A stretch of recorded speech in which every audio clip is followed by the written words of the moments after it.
Hey guys, welcome to HipHughes History. We're going to take a few minutes out of your busy day to explain to you something that you need to know if you're in an American history course. Or if you are just worried about going to a dinner party and maybe it'll come up in conversation, or you're going to watch Jeopardy and maybe you'll get one more question right. And we're specifically going to look at Thomas Jefferson, constitutional interpretation, and the Louisiana Purchase. So let's put those three things in a bag and see what comes out. Here we go. Jefferson loves his baby. So the main concept here, guys, is that you need to know that Thomas Jefferson, as a Democratic Republican, as a former anti-Fed, finds the Constitution comforting. That we say he has a strict way of reading the Constitution because he likes limitations on power, and that's what the Constitution does. That's what his baby does. It gives us clear rules, it has lots of checks and balances, and it's very explicit about delegated power. And Jefferson, the joke is, holds it like a baby because he is a traditionalist, a fundamentalist. If he was a religious guy, he would be one of those kind of Bible-thumping preachers. Not that there's anything wrong with that. So the concept is that the Louisiana Purchase fundamentally changes that.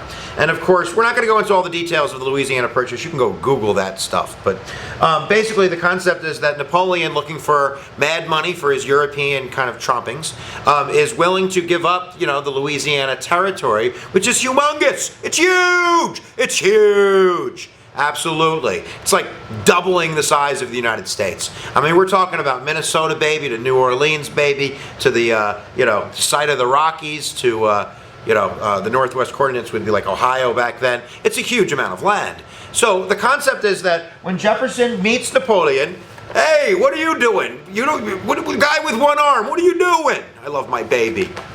Well, I am Napoleon, and I would like to sell you the land. And really what we come down to is a dilemma for Jefferson as he holds his baby, the Constitution, right? I know this is a little bit immature, but we're going with it. So the concept is that when he's offered the Louisiana Purchase, he can't really do it without checking with who first? The baby, the Constitution. So let me do that really quick. Oh snap, I can't do it without the Senate. Really, there is, a process for signing treaties, and one man, the president, can't do this all by himself. So basically, the dilemma is, what do I do? What do I do? Do I keep holding my baby and lose the land, or do I choose, choice B and decide, go for the land?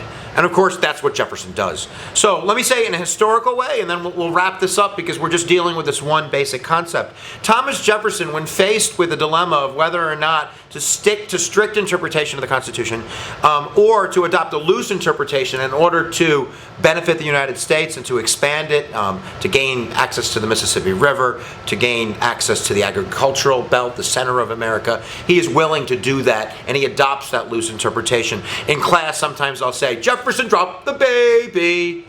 But what you need to understand is that he's adopting a loose interpretation of the Constitution, which is kind of not the anti-Fed thing to do. He's really developing an expansive view of the presidency, and this is something that is going to set a precedent for future presidents when they decide they want to do the very same thing.